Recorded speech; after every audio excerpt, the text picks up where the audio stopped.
Hello and welcome to episode 79 of the HamCorp Training Manual. In this episode, we do a little bit of witchery against my will to unlock blood magic. We then make a blood magic area and progress up to the tier 2 blood altar. It seems Dream Master has predicted this very moment in his infinite wisdom, and I will not be able to skip witchery. I have to do a bit of witchery to get to blood magic. It seems like this is the very first quest in the blood magic tab. To unlock this quest, and therefore unlock this entire tab, I need to do the Attuned Stone quest. And Attuned Stone is from Witchery. It's not too deep in Witchery, but I do need to do a couple of quests to get to this. So my hope of putting this off longer is crushed. But I figure there's no harm in doing the blood magic research anyway, at least this very first one to get started. I just wanted to confirm that I do indeed need the Attuned Stone, and I do. Now, Witchery is a mod I have truly never touched before in my life, so this is all 100% completely new to me. I have no idea where to start, but I'm going to start at these seeds. I need to make a little plantation here in my little Witchery corner. Now, to gather these seeds, I just need to use a hoe on grass blocks away from water. There's a little bit of RNG involved, but it does work. So here's my first mandrake seed. I also need belladonna, snowbell, water artichoke, garlic, and wolfsbane. So I'm gonna go hoe up like my whole farm. I'll be right back. I went ahead and planted the crops here as well. The water artichoke can only be planted on water source blocks, so I made a few here. And it also hydrates the farmland, so that's nice. Bit weird to have it indoors, but it's a hydroponics facility. Next, I need to make a witch's oven and 20 clay jars. The quest also talks about these filtered fume funnels, so more research, but I don't know if I can make this yet, but if I can, they apparently boost the speed of the witch's oven and also the chance for byproducts, so it would be good to have this. So here's the research needed for the filtered fume funnel. This one is a bit out of reach because it needs a fume filter, and the fume filter needs attuned stone, and attuned stone needs a whiff of magic, which is one of the byproducts we talked about before. So I can't make the best fume funnels until I already have some byproducts, but I can make the basic fume funnels. This is just a Thaumcraft Arcane Workbench recipe. So let's place down this witch's oven and the 2 fume funnels on either side. That looks pretty cool. And the clay jars. Now apparently the byproducts don't form unless there are clay jars in here, so it's important to have a supply of clay jars at all times. Now the next thing I'm going to need is a witch's cauldron and some anointing paste. The anointing paste recipe is just one of these 4 witchery seeds. So belladonna, mandrake, water artichoke, and snowbell with some water in an MV mixer. So this is gated by MV, but that is not a problem for me. Once I have the anointing paste, I need to right-click a regular cauldron to turn it into a witch's cauldron. Similar to how we make these crucibles by right-clicking it with a wand. Just like this.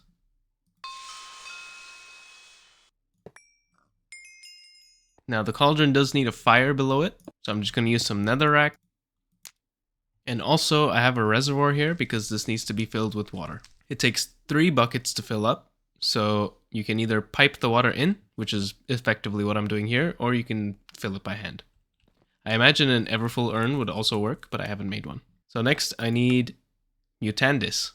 This is made in a cauldron with these 3 items, so mandrake root, which I will get to once my mandrakes have grown. I guess I can bone meal them.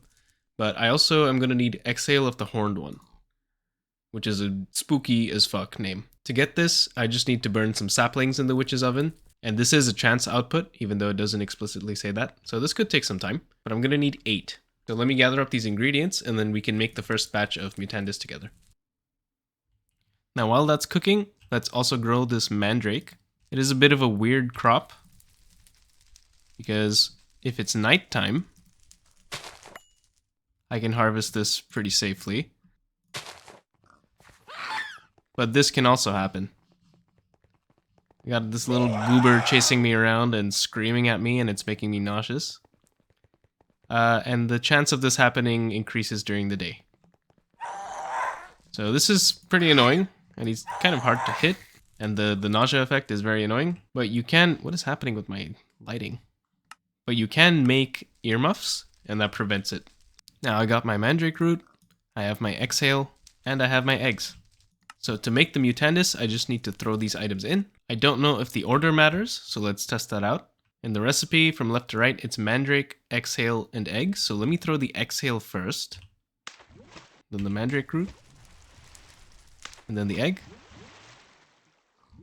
And it seems to be working. Yeah, cool. Okay, so it seems like the order doesn't matter because I threw something in from the middle. I don't know if I can do multiple batches at the same time. I kind of doubt it. So I'm not going to try. And this is going to take a few minutes. Now, using this mutandis, I can generate these new saplings, rowan, hawthorn, and alder. So I'm going to right-click this grass here. It transforms it into something else. And I think it's random. Yes, but here is the first rowan sapling. I'm just going to keep doing this until I get the rest of my saplings. Oh, here's some ember moss from which... Damn. I used all of my mutandis and I still don't have a hawthorn sapling. Oh, that's annoying. Okay, I'm going to just repeat this process until I finally get it. Also, I probably shouldn't leave these saplings here. It's going to make a lot of trees and not look great. Here it is. I got one. Next up, for my immediate goal, I need to get some whiffs of magic. This is a random chance output from burning rowan saplings. Oof. Now, there is a way to get around using 1 billion mutandis to get my rowan saplings, and that's simply the tree growth simulator. I don't know if it's worth making a whole one and placing it here. Maybe it will be when I decide to finally go through the entire Witchery mod, but for right now, I'm just going to hijack one of my existing ones, make a bunch of saplings, maybe a few stacks of saplings, and then I'm going to make my whiffs of magic. With those whiffs of magic, I can craft my attuned stone, and then we're done with Witchery, for now. I've already done more than I was mentally prepared to do, so... but it's interesting. It's an interesting mod. I think I would have enjoyed it a lot more in the earlier ages, so I kind of regret waiting so long. Anyway. Cool. And now, to get started on blood magic, I need to make an altar of Gregorius T's blood. I have already done the research and I've taught the recipe. Now this blood altar is a multi-block. The very first tier is just a single block, but as you go up the tiers, it takes more and more space. This is a pretty big thing, up to 23 by 23. So it would be wise to put it someplace that makes sense, but there's not really anywhere here that that fits this thing. There's really not enough space. So I think what I'm going to do is I'm going to dig out a space over here. I'll figure out how to decorate it later once I'm deeper into blood magic, because I can now reveal my final goal for blood magic. I'm not going to finish the whole thing. I am after this, the Master Ritual Stone, to do the Meteor Ritual. This is pretty far into blood magic, but there is more to do after this as well. But yeah, I'm going to dig out a 25 by 20, no, a little bit bigger, like a 27 by 27 space, and I'm going to put this altar in the middle. And I think I'll even place some placeholder blocks for the actual altar itself and see how I can decorate it. Techno-Blood magic? That sounds kind of cool. Check this out. I'm actually quite happy with how this turned out. I added this little crystal thing. It's supposed to be a crystal, just a floating magical crystal. I think it looks kind of cool. I think the shape is a little weird and it's not obviously a crystal, but that's what I was going for. So I've just made a 23 by 23 altar, and I've pre-placed where all of the different blocks go for the different tiers of the blood altar. And I have a little 2-block walkway around the whole thing. I think I'm going to leave this open to the sky, because I do have my glass ceiling above, so nothing's going to get rained on. If I have machines here, it's not a problem. And I think it looks quite nice. Techno-Blood magic, indeed. So I've placed my tier 1 blood altar right here. To get started though, I do need a sacrificial knife so I can stab myself to provide the blood for blood magic. I do have to do some research. To make the sacrificial knife, I do need a bit of coagulated blood. And I'm surprised to see that this is the only way to make coagulated blood. Do I really have to put my smeltery back together? Oh, never mind. I never took it apart. That's lucky. All that means is I need to make some blood, which means rotten flesh in the smeltery. Ugh. That looks gross. Now, it is going to take a full stack of rotten flesh to get 2 coagulated blood, but here's the first one. Now, the altar has a blood tank, a 10,000 liter blood tank, and a 1,000 liter IO buffer. And each prick of the sacrificial knife is going to get me 100. Well, let's get to work. Now, you can see the life essence at the top. It is going down. That's because it's filling this IO buffer. So once that's full, this is going to start filling up correctly. And with the life essence that's stored in the blood altar, we can continue. So I'm going to make a weak blood orb. This needs 5,000 LP, and a weak orb, which I need to do research for. And I also want to make these 9 blank slates. These are made here as well, but I'm going to need to take some life essence out to do this cutting machine recipe. And doing that is as simple as right-clicking this with a bucket. This does a craft, where it's essentially filling the bucket. And it makes a bucket of life. There's certainly better ways to do this than just right-clicking this with a bucket, but I need to investigate that some more. Probably just a pipe. I have my 9 arcane slates now, and I just need to stab myself a bunch more. This is probably a good time to use my potions of regen and healing that I have from somewhere. I have no idea where I got these, to be honest. Be careful though, because you can actually die from doing this. And if you do die, you get the Soul Fray status effect, which makes it so that your life essence gain is very slow. You get 1. So this is just to prevent you from just suiciding over and over, basically bypassing the whole mechanic of you taking damage. So you are going to need some regen potions or some other way to heal yourself. With the tier 1 slates, I can make the weak orb. And the weak blood orb is basically a blood battery, essentially. You can charge it up and then carry it around and use it for crafting. And whenever it is used in a crafting recipe, like this, for example, it doesn't consume the weak orb. And I believe that's true for every orb. Now, the way the blood orb works is a little weird. The life essence that you store in the blood orb is not actually stored in this orb. It's stored in a soul network, which is just the cloud, basically. And the maximum limit to how much life essence you can store in the network is simply the capacity of the highest tier orb that is bound to you. Now, I don't know how to see how much LP is stored in my network, but I guess we'll come to that in the future if I ever need to see it. Next up, I need to make some basic runes. If I make 8, I can upgrade my altar to tier 2, and this is a pretty straightforward recipe. Just some wet concrete and some blank slates. I'm going to need quite a lot of these runes to upgrade my altar all the way to the max level, but we'll just do it in stages. So, for the first one, I just need 8.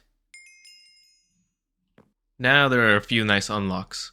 So first of all, there's the Dagger of Sacrifice. Like the sacrificial knife, but I can use it to damage other mobs instead of damaging myself. There's also tier 2 slates. This is simply just blank slates with even more life essence imbued. This unlocks a few other things, but the next step is to get the tier 3 blood altar. Well, actually, let me first put down the tier 2 one. Oh, by the way, it does work with a ender fluid conduit and a super tank, so you can just pipe life essence in and out. To make the tier 2 blood altar, it's simply putting blood runes over here, 1 level below and surrounding. Now on the top it says altar tier 2. The tier 3 blood altar needs some more blood runes, 20 more blood runes, and 8 blood-soaked thaumium blocks and 4 glowstone blocks. And the blood-soaked thaumium is just thaumium in the altar of blood. So already it's getting quite annoying using the sacrificial knife, so it would be really nice to find some way to automate this and have a better source of life essence. So I have an idea for how I want to approach this. First of all, I am going to need a Dagger of Sacrifice, but I'm also going to need a powered spawner. And I think I'm going to go to one of the villages and capture a guard and spawn guards, because they have double the health of a regular villager. So that should be quite nice for blood magic purposes.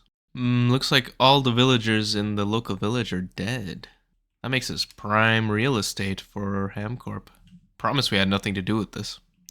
I'm gonna go fly to a different village. Hello, Mr. Guard. Do I have a business opportunity for you? Whoop. I just need a few more minutes for my guard spawner to be created, and then I can set up my system for life essence. So check out this little setup. I have a powered spawner here, and I have a vibrant capacitor bank. I'm gonna have to figure out some way to charge this automatically, but right now I'm just breaking it, letting it charge wirelessly, and then placing it again. And I have a lever here with the machine set to active with signal, so it's not constantly making guards. Each guard gives you 4,000 life essence, so that's quite a bit. And the Dagger of Sacrifice is so cool. It just one-hits them if it's in the range of the altar. So let me spawn a batch. Spawns 4 guards. And now, I already have a lot of life essence, but if I just start killing these guys, they just instantly die, which is awesome. Unless they're not in range of the altar, in which case they don't.